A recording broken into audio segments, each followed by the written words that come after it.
95% of the people live and die without ever realizing what is their unique genius. People don't know what to do because we have not handled the most fundamental. You must just tweak your competence.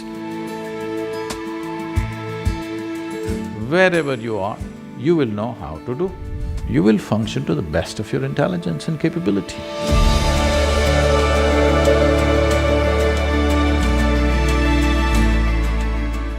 One of the things that someone that we actually met a couple weeks ago, the dean of Harvard Business School, said to me, we were talking about leadership, and he was sharing his philosophy about leadership as the dean of a major business school. And he sort of said, for me, it's about knowing, acting, being, having some real knowledge and expertise to lead, taking action upon it, and then living every day that way. And one of the things that I think has been the most amazing about Sadhguru's journey is the actions that he has taken. You saw some of the programs up there, but maybe you can describe some of the things that you have going on in the world, because it's not just about coming and talking and meeting and philosophizing, it's actually about taking action. So maybe you can tell us some of the things that you have going on around the world and how you get them resourced. When we say being, we're talking about the fundamental nature of our existence. The quality of our existence will determine the quality of our perception, and the quality of our perception will determine the quality of what we know and what we do not know. Action is a consequence of this. If you put it upside down, then it's like saying fruit, tree, root, soil. That's not how it works. Soil, root, tree, and then fruit. If you put it upside down, you may pull out something forcefully, but the damage is there. Today, I'm working with a whole lot of business leaders in the world, both in India and outside.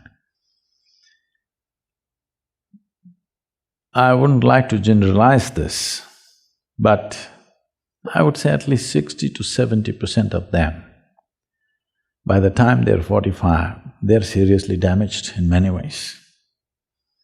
Either they have become emotionally stifled because of a certain type of activity, or many of them are suffering from various types of physical ailments, which is essentially, they believe, is a natural consequence of the kind of job they're doing.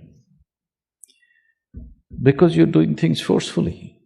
If you do not understand the natural order of things as to how life blossoms, if you want the fruit first before the tree, obviously it involves forceful ways of doing things. When you do forceful ways of doing things, one thing may be achieved, but the rest is damaged. Most affluent societies in the world, everywhere, not just here, are going through this. They have become affluent, but the fundamental idea of seeking affluence, either in individual life or in a society or in a nation, is because it will give us a choice fundamentally of nourishment and lifestyles. This is the reason why human beings seek affluence, so that it'll give us a whole choice of nourishment and lifestyles. Now, if you look at people's lives, these choices are not something that they're enjoying. These choices are just freaking them out. People don't know what to eat, people don't know what to do, because we have not handled the most fundamental. We want to be on the racetrack, but we don't want to build a machine for it, we just want to win. Nobody wins a race because they desire it. Who doesn't desire victory? Everybody does. But only competence wins in the end. So whether it's in a school or in a college or in a professional atmosphere, Instead of tweaking our competence, we are tweaking our desire, which we call as ambition or goal-orientedness or whatever. You're tweaking your desire without tweaking your competence, or you may be tweaking your competence, but it's coming behind the desire.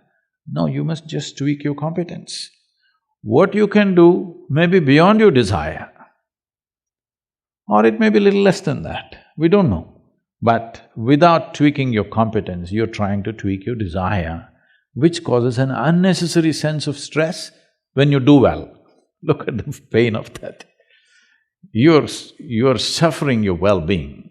This cannot be excused because our well-being is coming at a great loss and pain to every other creature on the planet, and we are suffering it simply because we are putting the cart before the horse.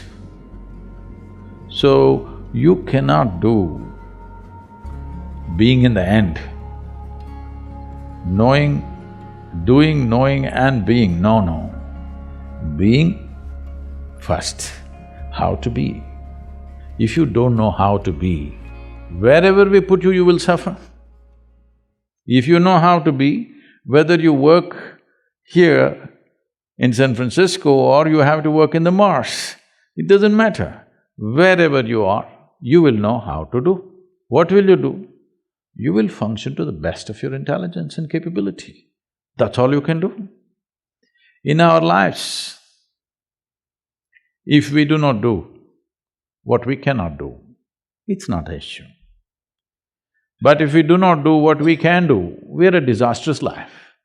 That's all we're trying to avoid, that we don't end up not being able to do what we can do.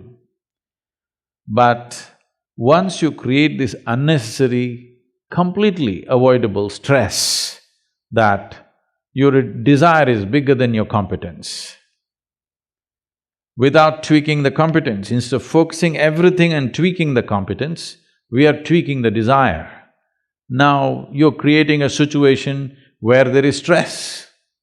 Stress means you're moving towards incompetence, not towards competence. Any machine on the planet will function at its best only when there is no sense of friction. The least amount of friction means that machine is the most efficient machine. Why is that not true for human mechanism? If this functions with least amount of friction, this will function at its best. Will I be as good as you? Maybe not. But I will be at my peak, and that's all. And every human being has come with a certain genius.